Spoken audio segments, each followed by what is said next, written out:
자, 오늘 우리에게 주실 하나님 말씀은 요한복음 4장 15절에서 19절 말씀입니다. 제가 이제 지난주에 여행을 잘 다녀왔습니다. 저는 이제 여행을 늘 가면 생각하는 게, 일단 여행 가면 사람이 즐겁잖아요. 그 되게 주변 경관도 아름답고, 그 전에도 이제 드린 말씀이면 여행 가면 늘 천국을 생각합니다. 자기 전에 늘 천국, 하나님이 우리에게 잠깐 이 땅에서도 천국의 기쁨과 천국의 모습이 어떤 것인가를 보여주고 있구나. 근데 이제 우리가 보통 그렇게 여행 갔을 때 즐거움을 느끼면서도 늘 갔다 오면 또 갈증 느끼잖아요. 그게 뭐죠? 또 가고 싶다. 그래서 저는 여행 가면 늘 기도하는 게 또 가고 싶은 마음 얻게 해주세요. 그것으로 딱 거기서 천국가 이게 천국에 가면 이렇게 즐겁겠구나. 이게 영원한 거겠구나. 그래서 저는 이제 자기 전에 기도를 많이 하지는 않는데 굉장히 마음속에 강렬하게 기도하는 때가 늘 여행 가서 많이 해요. 자기 전에 하나님 참 감사합니다. 하늘나라의 기쁨을 잠깐 맛보게 해 주시니. 그래서 저는 또 여행 가면 늘 주일이 굉장히 기다려집니다. 왜냐하면 하나님의 은혜가 감사해서 빨리 하나님께 찬양하고, 저 혼자도 그렇지만 많은 사람이 모여서 찬양하고 같이 경배드리고 싶은 마음이 더 강렬해져요. 그래서 이렇게 주일을 기다리다 왔습니다.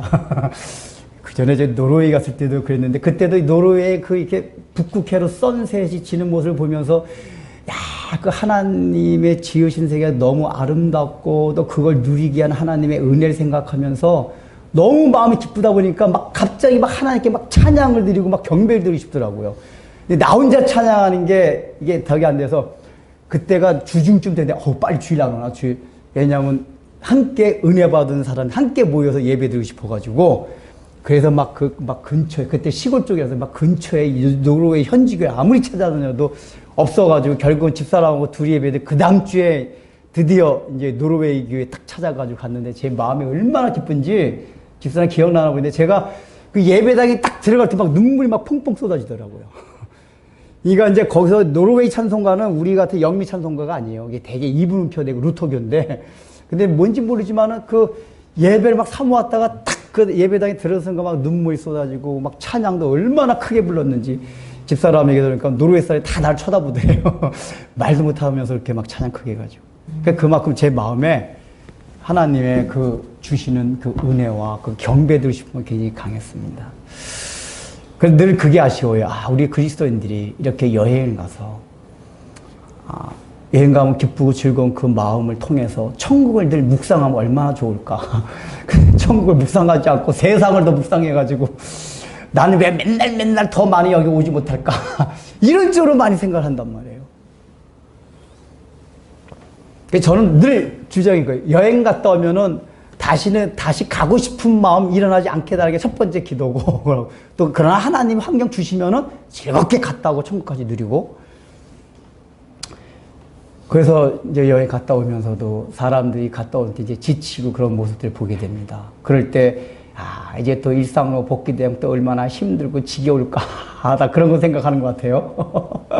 제가 보기엔 그런 사람은 여행 잘못 갔다 오는 거예요.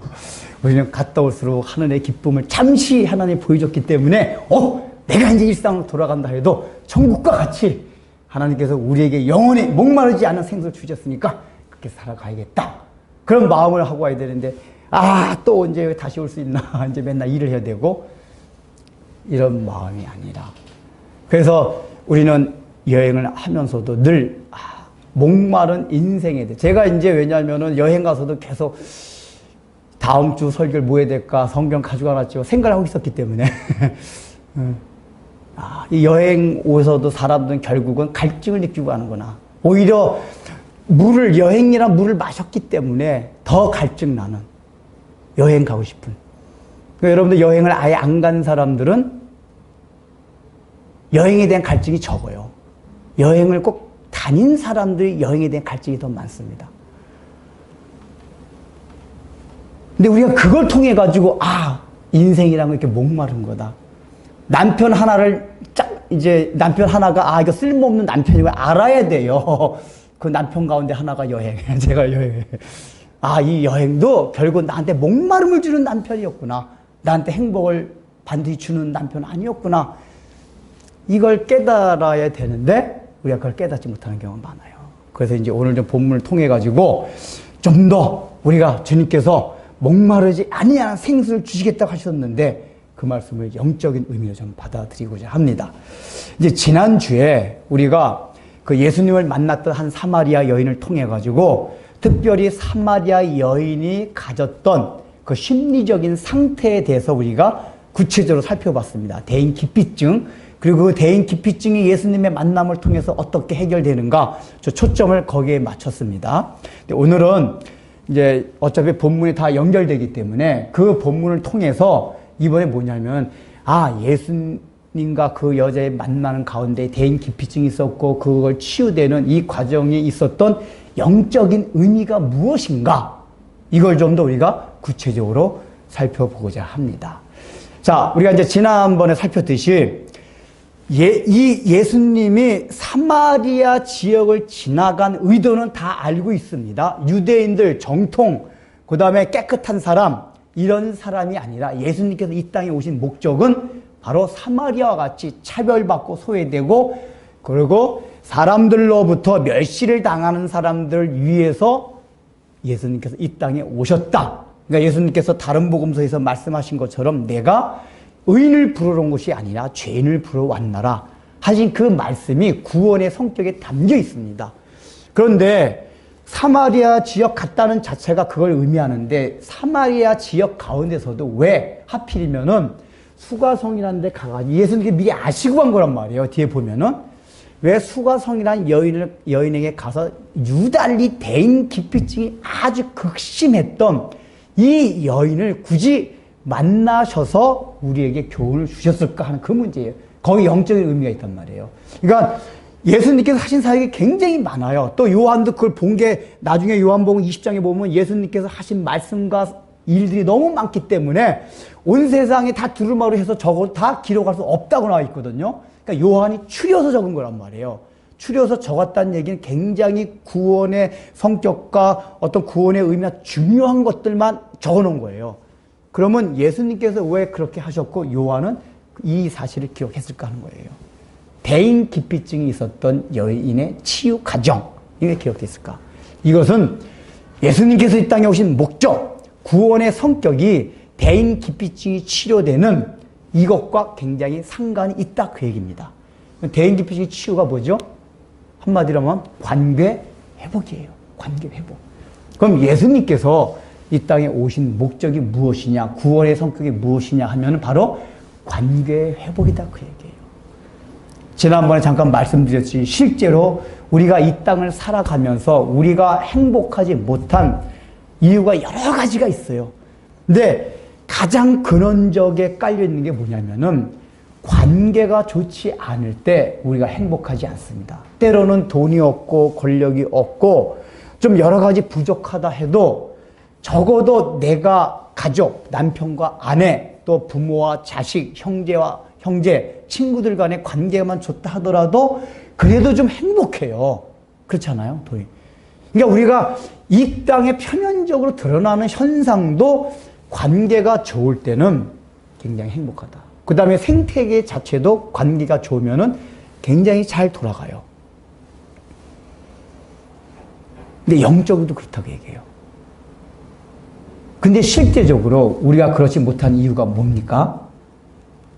지난번에 그 말씀드린 가운데 사마리아 여인이 대인 기피증을 앓는 두 가지 이유가 있어요. 첫 번째 뭐였죠? 외부적 환경이었어요. 외부적 환경은 뭐냐면은 자기의 의지와 상관없이 자기가 남자, 좋은 남자를 분명히 좋아서 이 남자가 나를 행복해 해줄 줄 알고 만났는데 보니까 살다 보니까 아니에요. 맨날 두드려 맞고 술 마시고 와서 개판 치고 이런 남자였었어요. 자기 의지와 상관이. 그래서 결국 이 남자가 아니었구나.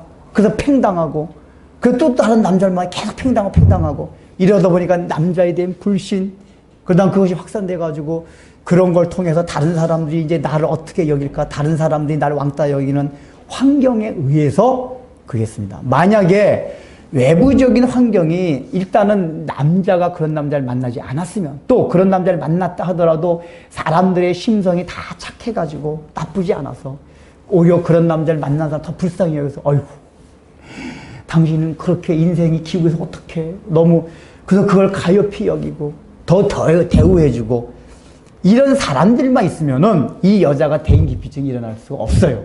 근데 다 사람들은 다 악해요. 죄성이 있어요. 그러니까 그런 환경을 만난 사람 보고는 수근수근대고, 막 뒷담화 까고, 이러니까 이 사람이 상처가 되고 대인기피증이 된 거예요. 두 번째 뭐냐면은, 환경이, 외부적인 환경이 그렇다 하더라도 자기 자신이 그런 걸 극복할 수 있는 능력이 내재되어 있다면, 기본 베이직이 굉장히 강했다면 이길 수가 있었어요. 너희들 다 나 왕따 시켜라. 그럼 내가 너희들 다 왕따 시키겠다. 하는 정도의 그 자긍심이나 마음가짐이 있었으면은 그 사람의 상처를 안 입고 대인기피증이 없었을 거예요. 그러나 외부도 없고 자기 내부에도 그걸 이길 만한 능력이 전혀 없었어요. 이 두 가지 때문에 그렇단 말이에요. 근데 예수님께서 오신 목적이 뭐냐? 관계 회복을 위해서 오셨는데 그 관계 회복 가운데서도 내부적인 가장 그 문제를 먼저 해결해 주셔 오셨어요. 그것이 더 나아가서는 외부적인 것도.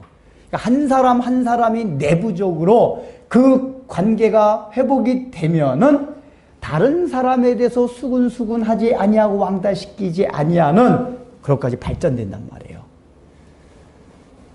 그 내부적인 관계와 회복이 뭡니까? 먼저 하나님과의 관계의 회복을 위해서 우리 주님께서 오셨어요. 그러니까 모든 관계의 근원은 다 뭐냐? 하나님과의 관계가 막혀서 그래요. 우리가 잘 아셔야 될 게, 내가 예수를 믿든 안 믿든, 특별히 예수를 믿는 사람들이 관계 회복이 잘 안 된다. 하여간 어떤 거든지 관계 회복이 안 될 때는 내가 지금 하나님과의 관계에 있어서 문제가 있기 때문에 그래요. 물론 우리가 처음에 예수 믿을 때는 하나님과 관계가 회복된 게 전제가 됩니다. 그런데 중요한 건 뭐냐면 우리가 예수를 믿다 신앙생활 하면서 우리의 죄성과 우리의 자기 자아 때문에 늘 계속해서 우리가 하나님과 자꾸만 담을 쌓으려고 그래요. 예수님께서 다 허물어뜨려 놓았는데 담을 쌓으려고 그래요. 그 닿은 쌈 때문에 하나님의 관계 회복에 잘 안 되면은 다른 사람과의 관계에 있어서 계속 삐그덕거리게 돼요. 예수님 그것 때문에 오셨다는 얘기예요. 그것 때문에 오셨다. 그 먼저 하나님과의 막힌 담을 완전히 헐시기 위해서 오셨어요. 그게 왜 그렇죠? 예수님께서 십자가에 못 박혀 돌아가시면 그 막힌 담이 무엇이었습니까? 우리의 죄였어요. 우리의 죄책이었어요. 그 죄책으로 인해서 모든 눌리는 것들이 하나님과 가린 담이었어요. 여러분, 아담화가 처음에 죄를 지었을 때 하나님이 몰아가지도 않았는데 아담화가 스스로 자기 몸들을 가리고 숨었어요. 그게 뭐죠? 죄의 결과로 이 하나님과 관계가 스스로 담을 쌓는 거예요. 하나님은 뭐라 그러지 않았는데 스스로가 그러니까 죄가 있게 되면 자기 스스로 자꾸만 하나님과 담을 쌓게 돼요. 그런데 예수님께서 이 땅에 오신 건 뭐죠? 십자가를 지러 오셨는데 십자가를 왜 지셨습니까? 봐라. 너희가 부족하지. 너희가 허물이 있지. 너가 죄가 많지. 너 못났지. 그러나 내가 못났음에도 불구하고 너를 사랑해서 너의 그 모든 것을 다 지고 내가 그걸 다 없이 해줄 테니까 너는 값없이 와서 그냥 이 은혜를 받아들여. 그렇게만 하면은 너의 모든 죄책에서 벗어날 수가 있어. 이걸 보여주신 게 십자가 사건이었어요. 여러분 그걸 믿으십니까? 그러니까 이게 이제 늘 심리학자들이 얘기하는 거 그거예요. 우리가 심리적으로 어떤 상처를 받고 문제가 일어나는 그 기저에 뭐가 있냐면은 죄책이 있대, 죄책감들이. 나 죄책감 없는데요. 그게 아니에요. 자기도 모르는 무의식 속에 그 죄책감, 눌리는 것들이 다 있단 말이에요. 근데 우리가 예수를 믿을 때, 예수님의 십자가 피공로를 통해서 우리가 그걸 믿을 때 뭐냐면은 그걸 다 주님 앞에 다 내려놓는 거예요. 그 다음을 주님께서 다 허물어뜨렸으니까 이게 다시 쌓지 말라. 그걸 받아들이는 거예요. 예수님의 이 땅에 오신 목적은 뭐냐? 십자가를 우리 대신 위해서 지시고 하나님과의 막힌 담을 허물러 오셨어요. 우리가 힘쓸 건 아무것도 우리가 그걸 위해서 망치될 게 없어요. 예수님이 허물어 오셨어요. 여러분 지금 심정이, 현재의 심정이 하나님과의 막힌담이 있는 것 같아요? 없는 것 같아요?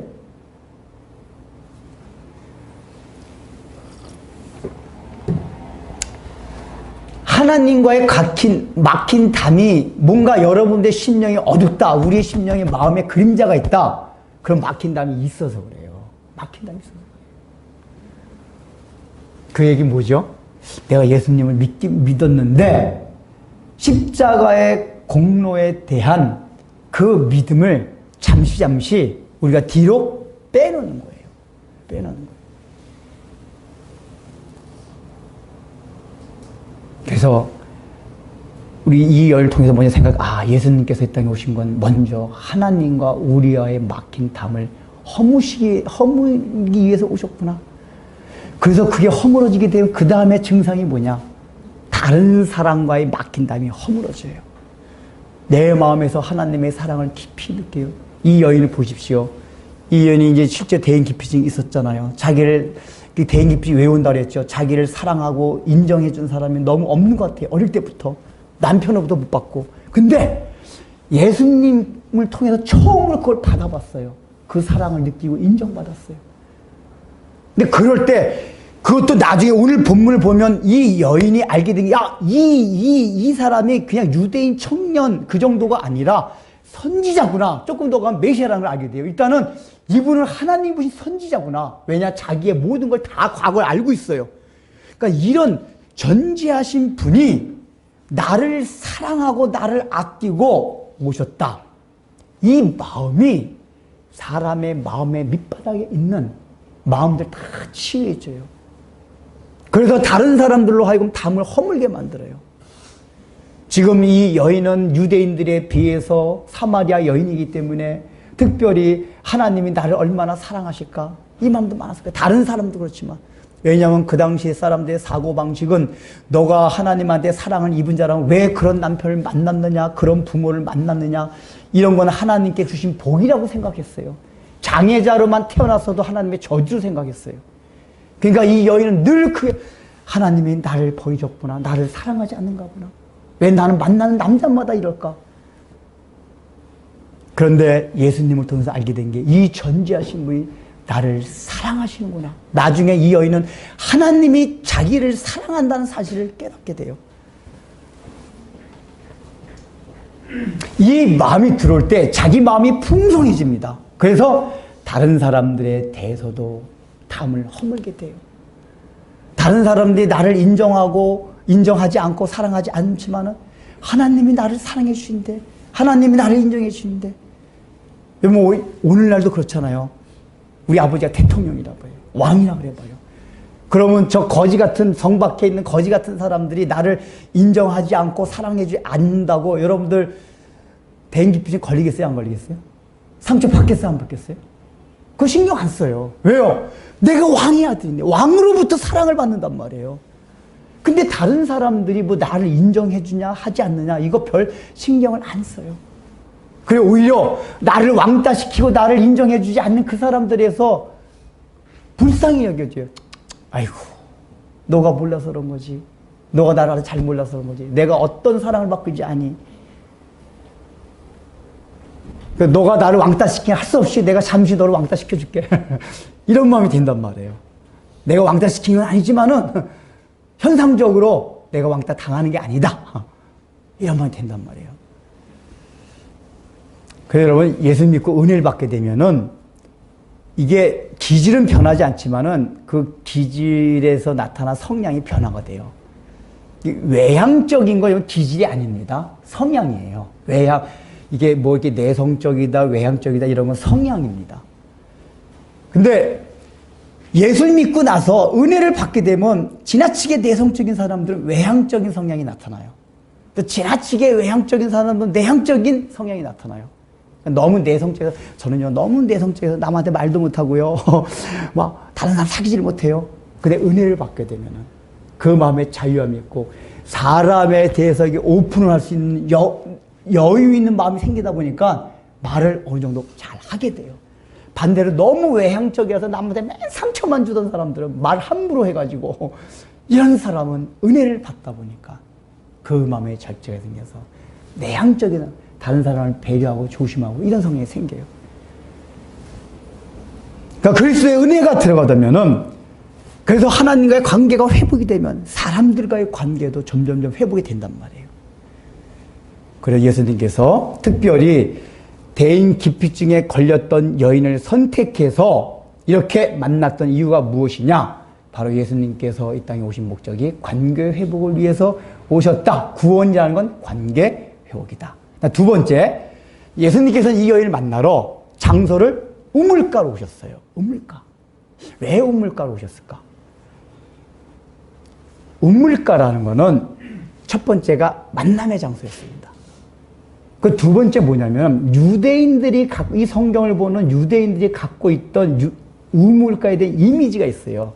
그게 뭐냐면은 여러분 구약 성경을 잘 보세요. 이게 우물이라는 거는 뭐야? 우리의 삶의 근원이 되기도 합니다. 고대 중근동 사회에서는 우물이 삶의 일단 근원이에요. 근원인과 동시에 특별히 유대인들에게는 추가적으로 어떤 의미가 있냐면은 만남의 장소이면 신랑 신부가 만나는 장소. 왜 그러냐면은 그들의 조상 아브라함과 이삭과 야곱이 다 우물에서 아내들을 만났어요. 여러분 이삭을 보세요. 이삭이 아브라함의 종이 저 이삭의 아내를 구하러 가가지고 리브가를 만난 게 어디였습니까? 우물가였었어요. 거기서 낙타물을 그 어떤 물더러운 여자를 이렇게 딱 하고서 리브가인지 몰랐죠. 하나님께 기도했어요. 하나님, 저 여자가 우리 그 주인 이삭의 배우자 될 사람 같으면 이 낙대에게 줄 모든 물을 하나도 개의치 인상 찡그리지 아니하고 기쁘고 즐거운 마음으로 우리가 먹을 물과 낙타에게 먹을 물 다 준다면은 그분은 알겠습니다. 리브가가 기쁘고 즐거운 마음으로, 왜냐하면 우물이 굉장히 깊었대요. 그러니까 낙타까지 주는 물을 다 먹이려면은 굉장히 힘들었거든요. 근데 리브가가 짜증 한 번 안 내고 다 길어서 줬어요. 그걸 보고 그 아브라함의 종이 이 여자가 하나님께서 주신 이삭의 아내다. 거기서 만났어요. 그리고 야곱도 마찬가지예요. 야곱도 형을 피해서 삼촌의 집에 갔을 때 첫 번째 목이 아주 말라가지고 우물가에 찾아갔어요. 근데 이 우물가에 가서도 양동이가 이렇게 두레박 같은 게 있어야지 기를 수가 있단 말이에요. 근데 거기에 물 기르는 여인이 있었어요. 이 여인에게 물을 달라고 했어요. 이 여인이 누구였습니까? 라헬이었어요. 그러니까 이 여인도 야곱에게 친절하게 물을 줘가지고 거기서 이제 그 아내 되는 사람을 맞이하게 됐어요. 모세도 마찬가지예요. 미디안 강에 도망갔다가 힘들고, 그러니까 힘들고 지쳤을 때 사람들이 오는 것이 다 우물이에요. 거기서 여인을 만났어요.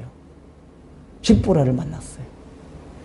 그러니까 유대인들은 우물 하면은 신랑이 신부를 만나러 온 건 우리나라 뽕나무와 같이 뭐 이렇게 연애 장소, 데이트 장소 이런 거였습니다. 그렇다면은 그 유비를 예수님께서 이렇게 역사상 설정 이렇게 하신 이유가 뭡니까? 내가 이 땅에 온 목적은 뭐냐? 우물가에서 신랑 신부가 만났듯이 사마리아 여인을 만나는 것은 나의 아내를 내가 지금 만나러 왔다 그 얘기예요. 예수님께서 하신 게. 수가성 여인을 만나는 사건은 단순한 사건이 아니라 신랑 대신 예수님이 신부 대신 그 사마리아 여인을 맞으러 왔다. 이걸 가르쳐주기 위한 거예요. 여러분 그런데 생각해 보세요. 이 여인이 어떤 여인이었죠? 지금 6명의 남편을 두었던 여자였었어요. 물론 그 과정은 성경이 기록하지 않았기 때문에 어떻게 6명의 남자를 얻게 되는지 모르지만은 하여간 일반 사람들이 생각하기는 행실이 부정한 여자, 하여간 이 얘기 저 얘기 쑥떡쑥떡 하는 그런 여인이었어요. 그리고 생각해 보면은 보통 여자 같으면은 오늘날도 6번까지 결혼하기 힘들잖아요. 2-3번 정도 하고 나서 남자랑 만나봐야 다 별 볼일 없구나 라고 생각하고 그만했을 때 6번까지 했다는 얘기는 이 여자가 유난히 남자를 좋아하는 성향이 있었다든지 아니면 계속해서 끈을 놓지 못하고 그래도 이 남자가 아니면 저 남자한테 하고 또 행복해질까 그런 게 있을 것 같은데 제가 보기엔 하여간 남자 없으면 못 사는 그 성향이 일반 여자에 비해서 더 강했을 것 같긴 해요. 그러니까 그 고대사에 6명까지 남편을 만났죠.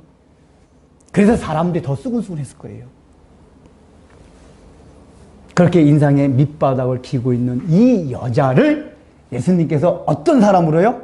신부로 맞이하러 오셨다 그 얘기예요.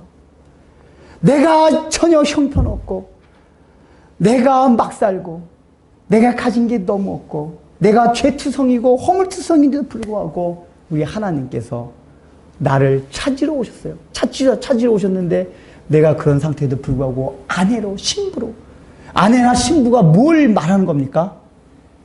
우리가 부부가 된다는 게 가장 중요한 거 하나가 된다는 얘기예요. 하나. 그러니까 하나님께서 예수님께서 이 사마리아 여인을 신부로 맞이하러 오셨다는 얘기 뭐냐면 내가 너와 하나가 되겠다. 하나가 되겠다고 뭐죠? 너는 부족하고 아무것도 없지만 나는 풍성하고 모든 걸 다 가졌어. 내가 있는 걸 너에게 다 줄게. 너와 나는 하나야. 이걸 하기 위해서 오셨단 말이에요. 그 여러분 이 수가성 여인의 입장에서 이게 얼마나 감격적인 사건이겠어요. 야, 나중에 깨닫고 났을 때, 야, 메시아가 하나님께서 어떻게 이 나 같은 여인, 저 유대인도 아니고 니고데모 같이 유대인 가운데도 훌륭한 사람이 아닌 나 같은 사람을 찾아오셔서 나를 신부로 맞이했을까? 나와 하나가 되게 좋아했을까? 그러니까 이 사랑을 생각하면은 내가 가진 잘못과 연약함과 부족함에 대해서 너무 그것 때문에 고민하지 않는다 그 얘기예요. 하나님이 우리를 향한 사랑이 다 그런 사랑이잖아요. 구약 성경에 호세아가 그걸 말하잖아요. 저는 호세아 선지자 중에서 가장 힘들었을 것 같아요. 왜 그렇죠? 어느 날 호세아를 불렀어요. 호세아 일로 와봐라. 내가 너를 선지자 삼겠다. 아, 네, 알겠습니다. 말씀하소서. 하나님 뭐라고 말씀합니까? 너 저 사창가 어디 있지? 거기 가면 고멜이라는 여자가 있을 것이다. 그 여자를 너의 아내로 맞이해라. 아, 여러분 사창가 여자랑 결혼할 수가 있습니까? 더군다나 호세아가 선지자였다면 얼마나 나름대로 깨끗하게 살았겠어요. 근데 하나님 지금 고멜이란 사창가 창녀를 제 아내로 맞이하래요. 아, 저 같아도 못했을 것 같아요. 호세아가 대단합니다. 그 여자를 아내로 맞이합니다. 지금도 그렇지만 그 당시 사회에서도 창녀는 가장 인생 밑바닥 쓰레기 같은 인생이었었어요. 근데 하나님이 그런 여자를 선택해서 결혼하겠어요. 그러면 이 고멜이라는 여자는 얼마나 감지덕지해야 돼요. 야, 내가 시집도 못 갈 그런 팔자였는데, 야, 이 남자가 나를 어여뻐서 결혼했구나. 얼마나 고맙고 감사해서 지극정성으로 남편을 섬기고 아이를 돌보고 해야 되잖아요. 애 셋을 낳고 나서 또 사창가로 도망갔어요. 재벌을 개못 준다고. 이게 뭐냐면은, 이게 사람이 아무리 좋아도 처음에 얼마나 그 은혜가 컸겠어요. 호세아에 대해서 얼마나 감사하고 고맙고 멋있고 막 그랬겠어요. 근데 이게 한참 지나다 보면 사람이라는 건 그러니까 이게 사람의 성향을 봐. 사람이 아무리 좋아도 변화가 없고 맨날 똑같으면요, 실증을 내요. 자기 남편이 그렇게 고맙고 감사했는데 몇 년 동안 애도 낳고 살다 보니까 아니야. 그런데 가끔 가다 이 남자 저 남자 마저 희덕거리고 자유롭게 살 때가 좋았어. 사창가 생각이 난 거예요. 그래서 다 버리고 사창가 또 갑니다. 하나님 뭐라고 말씀하십니까? 야, 너 그 사창가로 도망간 고멜을 다시 데리고 와서 다시 살아라. 기가 막힌 말씀입니다. 우리가 또 그럴 수 있겠어요. 근데 호세아 선지자가 하나님의 말씀에 순종해서 그 여자를 다시 데리고 옵니다. 다시 데리고 와요. 그러면서 하나님 말씀해 주세요. 이 고멜이란 여인이 바로 너희 이스라엘 백성들이다. 내가 쓰레기같이, 여러분 이스라엘이 얼마나 약소국입니까? 바벨론, 애굽 제국에서 굉장히 힘도 약해요. 그리고 여러분 성경 잘 보면 이스라엘 민족들이 굉장히 성격상 좋은 성격들이 아니에요. 잔인해요, 보면은. 그러니까 이게 어떤 면은 이게 살아날 수 있는 좋은 성향이긴 하지만은 이 동양에서는 베트남이 그렇다 그러던데, 이 캄보디아 이쪽 사람 순한데 베트남 사람들 아직 이게 막 잔인하고 그거 있대요, 이거. 이스라엘이 그래요. 그러니까 내세울 게 아무것도 없는 이스라엘을 하나님이 선택해서 하나님의 백성으로 삼고 자신의 아내로 삼았어요. 그런 감지덕지하고 하나님 말씀 순종하면서 섬기면서 살아가야 되는데 어떻게 했습니까? 맨날 바알을 섬기고 아세라를 섬기고. 처음엔 좋았는데 그 은혜도 맨날 누리다 보니까 그게 그거예요. 광야 생활도 만나와 메추라기 내릴 때 너무 좋았는데 맨날 똑같은 것만 먹으니까 야, 은혜가요, 여러분. 매일 은혜가 오잖아요. 나중에 우리 어떤 마음이 드는지 아세요? 그 은혜가 은혜 같지 않게 돼요. 은혜를 매일 누리게 되면. 이 인간의 본성이에요. 그래서 그걸 설명해줘요. 고멜이 너희들이다. 이 수가성경도 그렇단 말이에요. 한두 번 남자를 했으면은 그냥 그만 결혼할 건데 계속해서 6번까지 계속해서 맞이해요. 아주 끈질기다 그 얘기예요. 그 남자에 대한 집착이. 그런데 이런 여자를 예수님께서 찾아오셨어요. 찾지도 않았는데 얼마큼 먼저 사랑하셨나 그 얘기예요. 우리가 좀 그 사랑을 알아야 된다 그 얘기예요. 우리를 아내로 맞이했을 뿐 아니라 너무 형편없는 우리를 아내로 맞이했다. 이게 구원 사건이에요. 또 세 번째, 물. 이 예수님이 이 여인에게 구원을 가르쳐주는 매개체여서 물을 삼았어요. 물이라는 건 뭐죠? 생명의 근원이에요. 이제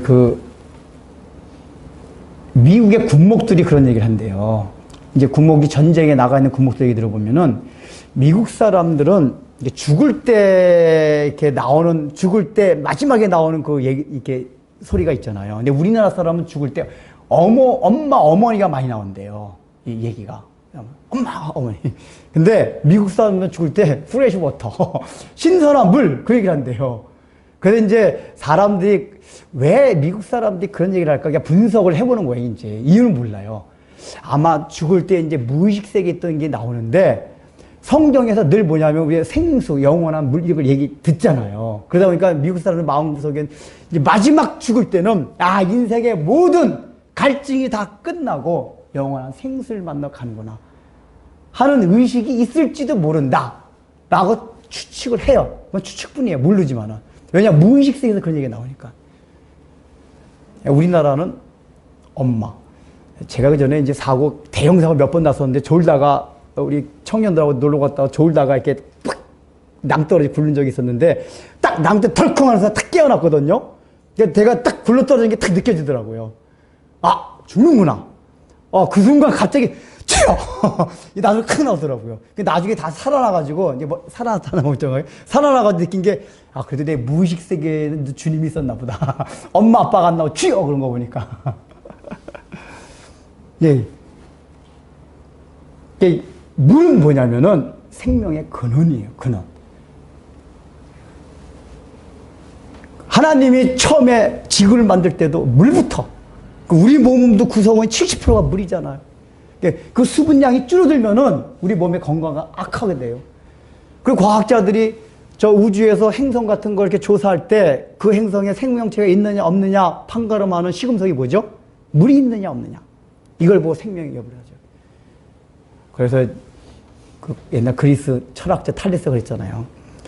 생명의 근원 물이다. 어떻게 알고 그랬는지 물이에요. 근데 물이 그 생명의 근원.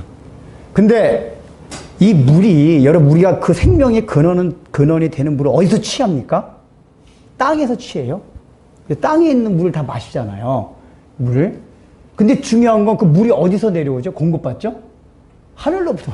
하늘에서 비가 안 내려오면은 우리가 땅에서 물을 취할 수가 없어요. 그러니까 생명의 근원되는 물은 반드시 취해야 돼요. 근데 그 취하는 건 땅에서 취합니다. 근데 그 땅에서 취하는 거 중요한 거는 하늘이 공급하지 않으면은 그 땅도 그 물을 내어줄 수가 없어요.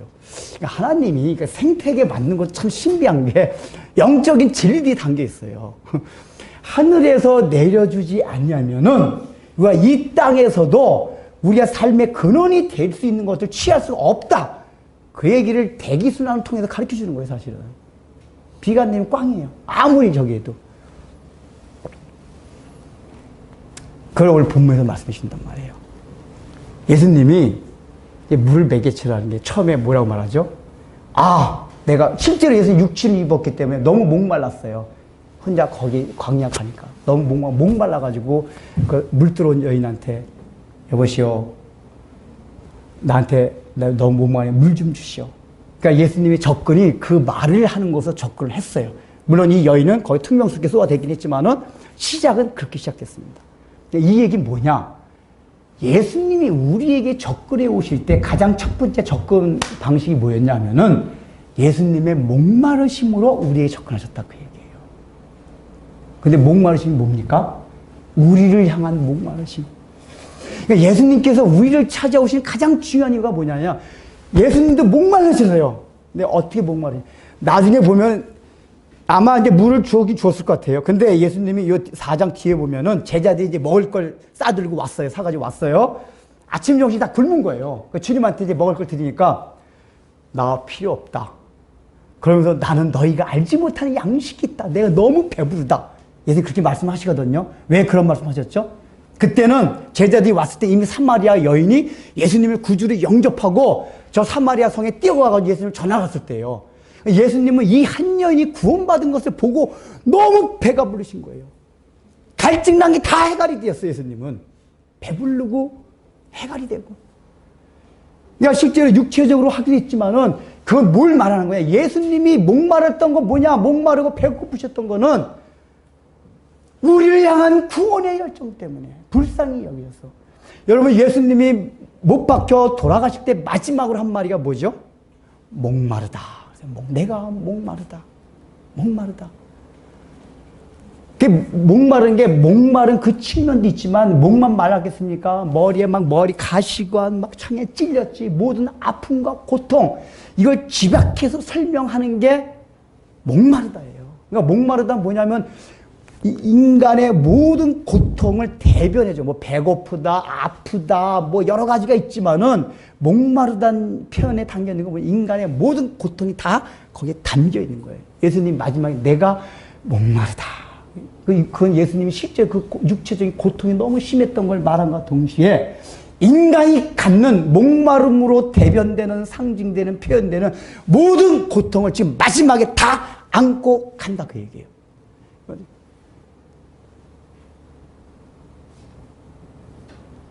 그래서 예수님이 그와 더불어 내가 얼마나 그 육체적인 고통이, 여기선 예수님의 목마름이 어떤 목마름인지, 아니 너희를 향한, 너희를 구원받기 위해서 쓰레기같이 살고 있는 아무것도 않는 너희들, 날 찾지도 않는 너희들 내가 가서 구원해주고 싶어서 너희들을 사랑하고자 하는, 사랑하고 싶은 이 열망, 그 목마름, 이게 예수님께 있었다 그 얘기예요. 예수님의 목마름이 그거였어요.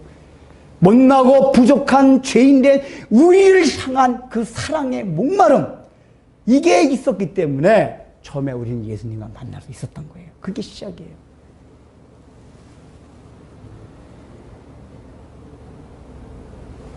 이게 물이 매개주 되는 거예요.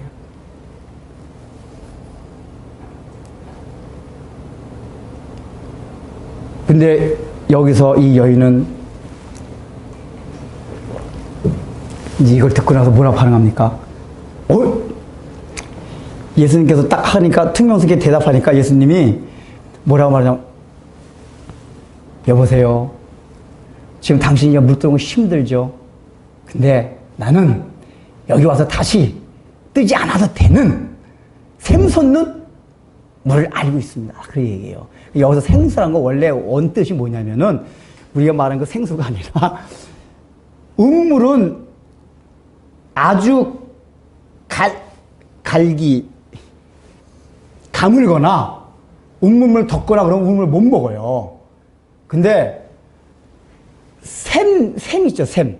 샘은 어떤 가뭄이 있어도 계속해서 나오는 게 샘이거든요. 여기서 말하는 생수가, 예수님 말이 생수가 샘솟는 물, 생수의 그 샘의 물을 말하는 거예요, 샘의 물. 그러니까 이 여인이 근데 알아들었다면, 샘솟는 물이 있어요? 그러면은 이 여인이 들어서 생각해보면, 그게 있으면 내가 이거 먹을 것 때문에 맨날 여기 음물에 2kg씩 막 와서 길어 가야 되는데, 그렇게 하려면 남의 눈 없을 때 막 살펴야 되고, 근데 샘솟는 물 하니까 일단은 생명의 근원이 해결되는 것 같아요. 삶의 문제가 해결되는 것 같아요. 뭐죠? 일단 물 문제가 해결되고 두 번째 뭐죠? 가장 중요한 거 이제 남의 눈을 의식하지 않아도 돼요. 지금은 물 들어가려면 늘 남의 눈을 의식해야 돼요. 누가 나를 볼까 어떨까? 자기가 가지고 있는 인생의 가장 큰 문제들 이게 음물 오는 과정에 있었단 말이에요. 근데 예수님 말씀해 준 거 뭐냐면은 그 샘솟는 물 딱 하니까 그거 내가 알아 가지고 있으니까 내가 지금 극심하게 갖고 있는 인생의 문제 그걸 해결해 줄 수 있단 말이에요. 이 얘기란 말이에요. 대인기피증. 근데 이 여인이 지금 이 샘을 좋아하는 이유가 뭐죠? 대인기피증을 근본적으로 극복할 수 있는 이걸 원하는 게 아니라 사람을 안 보고 살려는.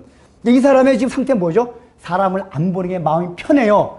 그러니까 이 여인의 문제 해결은 뭐냐면은 집 옆에 집 안에 샘이 있어가지고 우물까지 가지 않아도 그럼 사람 볼 필요가 없어요. 자기가 이 땅을 살아가면서 뭐든 누리는 데 있어서 자기가 불편해야 될 걸 하나도 겪지 않아도 된단 말이에요.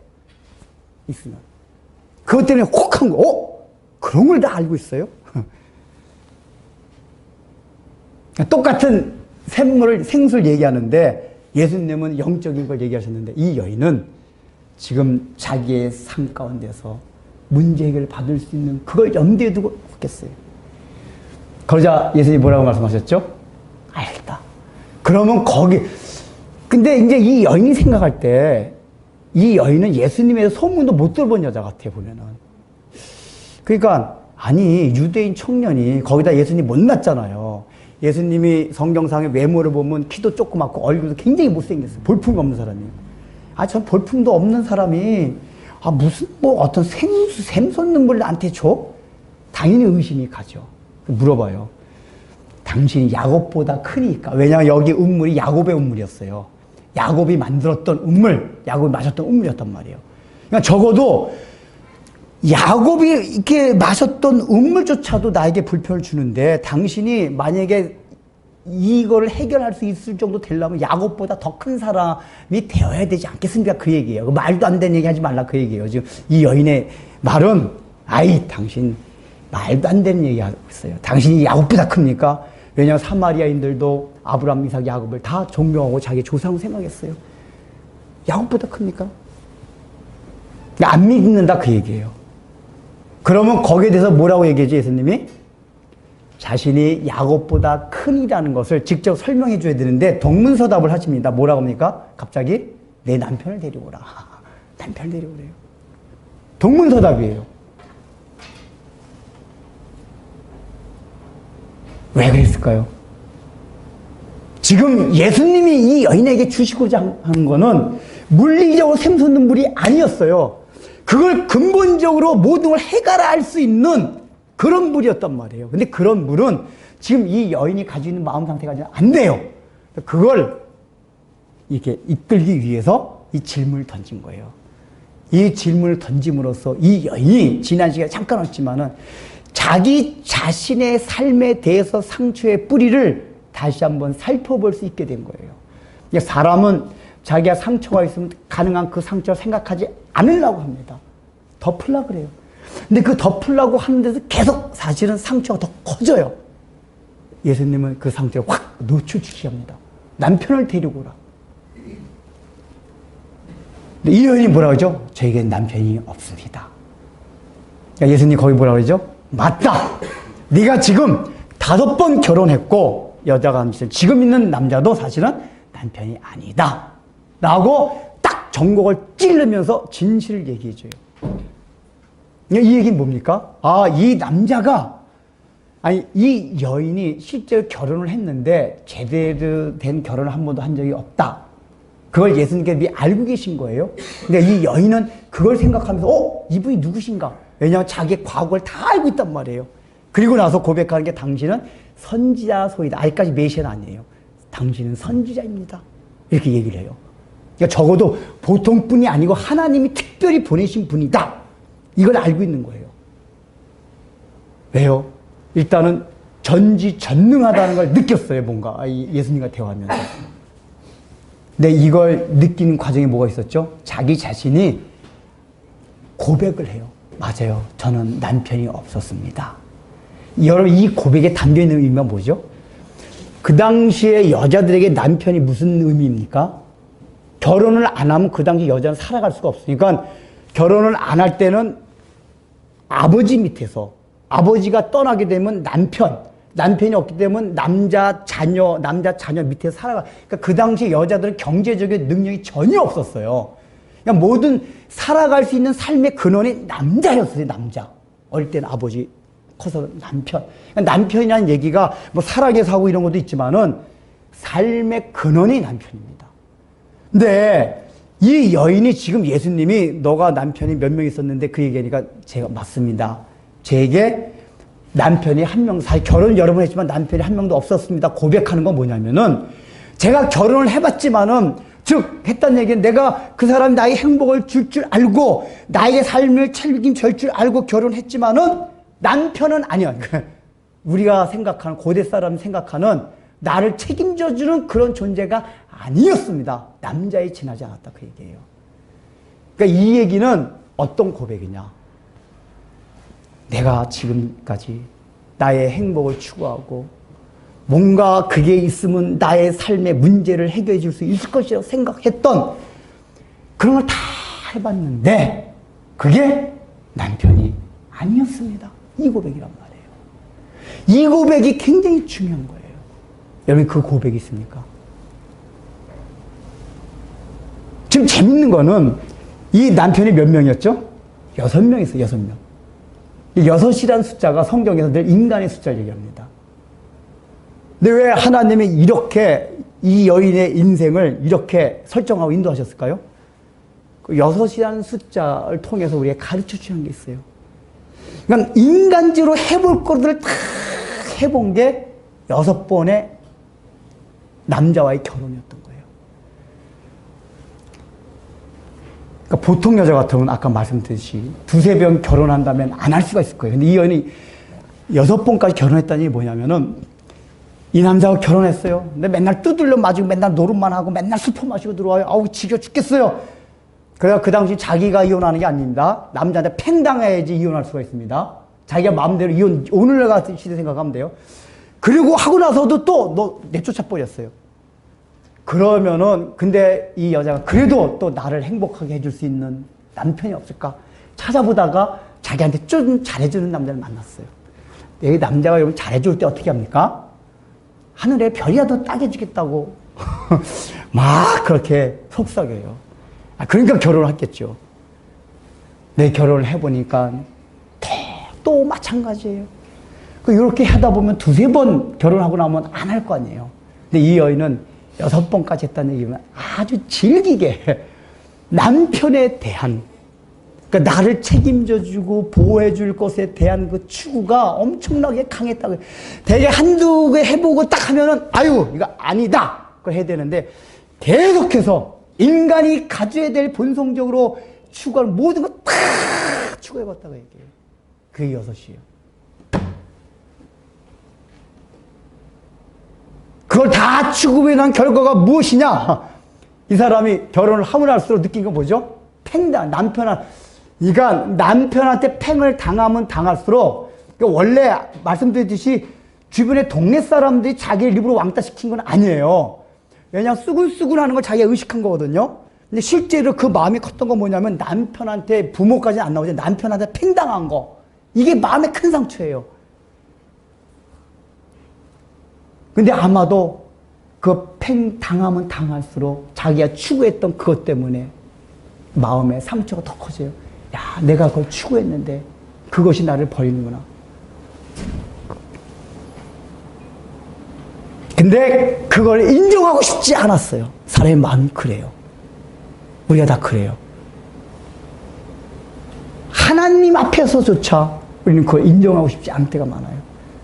나의 추악과 여러분들 마음을 완전히 자기가 정말 100% 까놓고 잘 생각해 보세요. 사람들한테 그럴 필요가 없어요. 그러나 내가 하나님 앞에 섰을 때, 야, 나의 있는 모습 그대로를 하나님 앞에 드러내 보이고 싶습니까? 하나님 앞에서조차 드러내 보고 싶지 않을 때가 많아요. 잘 생각해 보세요. 근데 우리가 그런 마음이 있어야 돼요. 하나님은 다 드러내요. 그런 마음이 어떨 때 드냐? 내가 겪어보고 내가 추구했던 나한테 행복을 줄 줄 알았던 남편들, 그걸부터 팽을 당하면 당할수록 마지막에 6번째 당하고 나서 그런 마음이 들어요. 다른 아무것도 나에게 뭘 주지 못하는구나. 그래서 예수님이 오셨을 때, 놓고 했을 때 그걸 금방 받아들일 수가 있는 거예요. 예수님이 하나님이 아니었다면 이 남자를 집중했을 텐데 예수님이 하나님이기 때문에 이분만이 나를 인격적으로 대주고 나를 사랑해 주시는구나. 그래서 그분한테 모든 걸 고백하세요. 맞아요. 저 5번 결혼한 건 맞아요. 남편이었지만 남편이 다 아니었어요. 그냥 남자였어요. 다 고백을 해요. 이러고 나니까 그 다음에 뭐죠? 이제 선제를 알게 된 거예요. 그리고 그 고백을 하고 나고 선제를 알게 되니까 이 여자가 오늘 읽지 않았는데 20절에 무슨 내용이 나오냐면 예배에 대한 내용이 나와요. 그건 다음 시간에 하겠는데 화제가 바뀌어요. 지금 이 여인의 관심사 뭐였죠? 물이었어요. 영원히 샘솟는 물. 이걸 달라고 하는 게 그녀의 관심사였어요. 근데 예수님은 아직까지 그런저런 얘기는 안 해주고 지금 예수님이 누구라고 선지자 정도로 알고 있어요. 그리고 자기 자신을 그분한테 다 토로했어요. 그때 오는 어떤 시원함을 느껴요. 여기서 표현은 안 됐지만은 이 여인이 그 예수님에게 얘기하면서 그 자기 마음이 여태까지 눌려 있었던 거, 사람들이 수군수대고 6명의 남자한테 체임을 받아가지고 상처받은 모든 것들이 예수님에게 얘기하면서 토하면서 막 시원함 받은 거예요. 너무 시원해지니까 갑자기 물 생각이 안 난 거예요. 물 생각이. 그럼 뭐가 생각이 나냐? 예배로 화제를 바꿉니다. 예배로. 예배. 이게 중요한 포인트예요. 우리가 예수님을 제대로 알기 전까지는 계속해서 내가 먹을 물, 나를 이 땅에서 나를 왕따시키거나 나를 제외시키거나 나의 자존심을 상하게 하는 환경 만들지 않게 해주세요. 이게 우리에게 당면하고 있는 생수들이에요. 이걸 요구해요. 나쁜 건 아니에요. 그런데 우리가 예수님 앞에 우리의 심령을 다 토로하고 그 예수님으로부터 오는 위로와 사랑을 받을 때 그 생수는 얻지 못했어요. 근데 그걸 얻은 것과 같은 시원함을 얻었나 거예요. 시원함. 이 여인이 그걸 느낀 거예요. 그 화제가 뭐야? 예배로 바뀌어요. 하나님을 어떻게 하면은 잘 섬기고 경배할까? 우리의 관심이 그로 바뀌어지는 거예요. 그건 나중에. 중요한 건 이 여인은 아직까지 선지자로만 알고 있어요. 여기서 주는 의미가 뭡니까?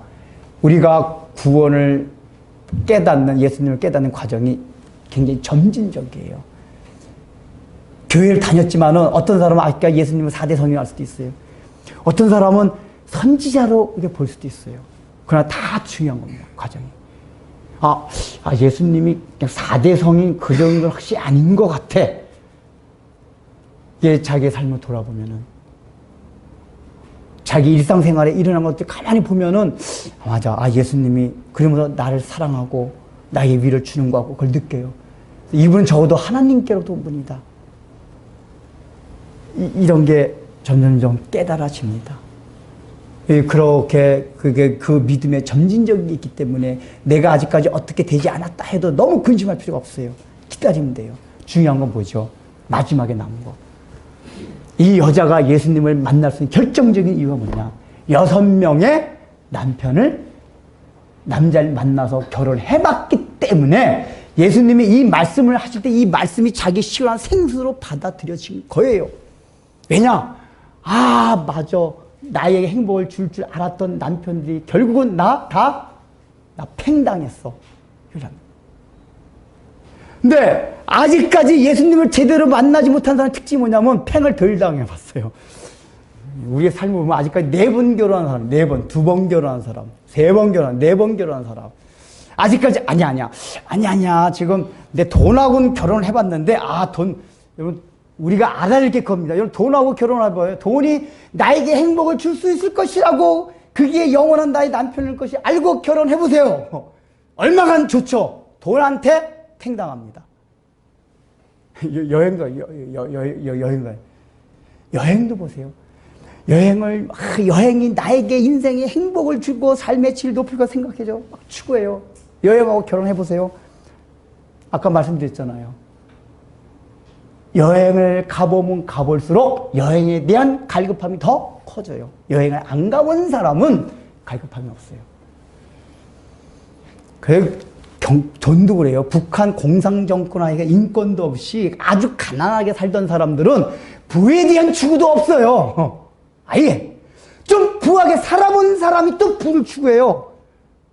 이게 팽당하는 거예요. 부한테. 나는 진짜 남편, 좋은 남편만 만나면 행복해질 것 같다.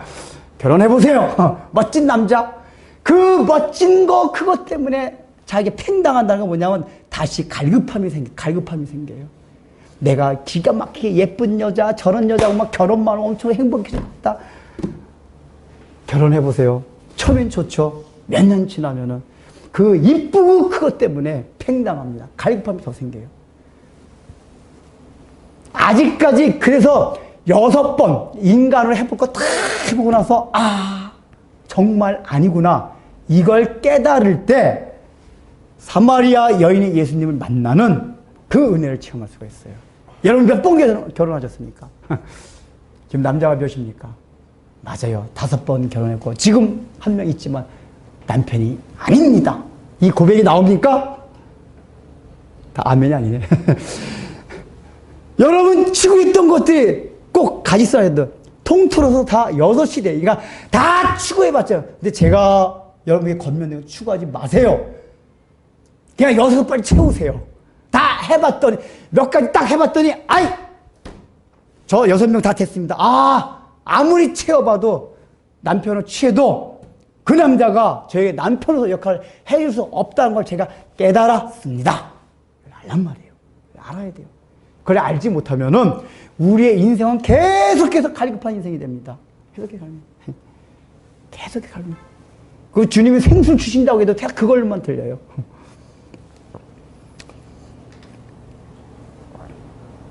꼬시는 건 좋죠. 남자들이 다 얼마나 좋습니까? 하늘에 별이라도 따다 줄게. 지금 다 그렇게 꼬시잖아요. 돈, 명예, 권력, 학벌, 공부, 모든 게 다 이 세상에 있는 건 다 그것만 있으면 행복해질 것 같은 우리의 남편들. 그냥 2-3번 딱 결혼한 다음에 6명으로 딱 가세요. 6명까지 가면 우리의 인생이 힘들어져요. 왜요? 계속 갈급해지니까. 계속해서 이게 운물까지 왔다 갔다 하는 삶을 살아야 된단 말이에요. 예수님이 아마 이 여인이 3명만 만나고도 6명을 만난 것과 같은 그 마음가짐이었다면 3명 했을 때 찾아왔을 거예요. 근데 이 여자는 6명이 채워질 때까지 기다리신 거예요. 팽당하지 마십시오. 여러분이 추구하는 것에 의해서 여러분이 결혼하고 싶어 했던, 하나가 되고 싶어 했던 그 남자에 의해서 팽을 당하고 그 팽을 당하게 되면 우리의 심령이 상처를 받고 우리의 삶이 곤고해져요. 돈을 얼마 벌고 있느냐, 그게 문제가 아니에요. 빨리빨리 다 하시고. 하나님, 저 6명 다 해봤는데 아무것도 아닙니다. 알겠습니다. 그게 줄 수 없는 거 알겠습니다. 이 고백이 있을 때 우리에게 예수님이 신랑으로 다가오시고 그 어떤 남편도 줄 수 없었던 그 시원함을 우리에게 줄 겁니다. 그럴 때 우리 삶에 진정한 행복이 찾아옵니다. 네, 기도하겠습니다. 하나님 아버지, 참으로 우리에게 행복을 줄 수 있고 우리에게 삶의 근원을 책임져 줄 수 있는가 해서 우리가 인간적으로 찾던 남편들이 얼마나 많이 있었습니까? 그러나 이 남편하고 결혼해봐도 아니고 저 남편하고 결혼해봐도 요 남편 그 남편하고 해봐도 결국은 처음에만 좋았지 갈증을 느끼게 하는 것이 우리가 인간적으로 하는 남편임을 알았습니다. 주님께서는 그런 저희들에게 찾아오셔서 당신이 친히 남편이 되어주시고 당신이 가진 모든 것들을 우리에게 주심으로써 영원히 목마르지 아니하겠다고 약속하셨사오매 우리가 이제 그것을 깨닫고 예수님을 진정한 신랑으로 받아들여서 주님과 하나가 됨으로써 우리의 살아가는 가운데 참으로 영원히 샘솟는 물을 통하여 참 가라지 않는 시원함을 날마다 맛보며 살아갈 수 있는 은혜들을 저희 모두에게 허락하여 주옵소서. 예수님의 이름으로 기도드립니다. 특별한 광고는 없고 축도하고 예배 마치겠습니다. 이제는 우리 구주 예수 그리스도의 무한하신 은혜와 하나님 아버지의 놀라우신 사랑과 성령님의 감동과 위로와 권면하심이 오늘 이 말씀을 듣고 나도 수가성 여인처럼 참으로 하나님 아버지가 가진 것 없고 못났고 여러 가지 우리의 자존심을 상하게 할 만한 그런 상처가 있다 하더라도 이런 자를 더욱 사랑하셔서 아내로 삼고 싶어하는 목말라 하시는 우리 예수님의 사랑과 음성을 생각하며 우리의 마음을 열고 나도 그 사랑을 통하여 영원히 목마르지 아니하는 샘물을 마시고자 소망하는 우리 사랑하는 성도들 위해 이제부터 영원토록 함께 있을지어다.